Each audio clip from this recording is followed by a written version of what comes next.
Sabi po kasi nung anak ni former Congressman Teves ay kinidnap yung kanyang tatay.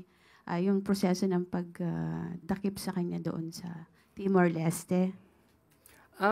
May kanya-kanya po tayong opinyon at nire-respeto po natin ang naging pahayag ng anak ni dating mambabatas Rep. Teves na si Axel Teves.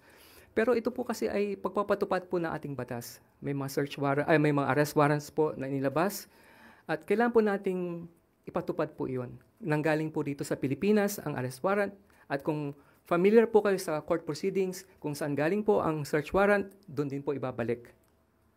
So, Meron daw kasing wala raw kasing yung extradition na binabanggit niya, hindi pwedeng i-extradite.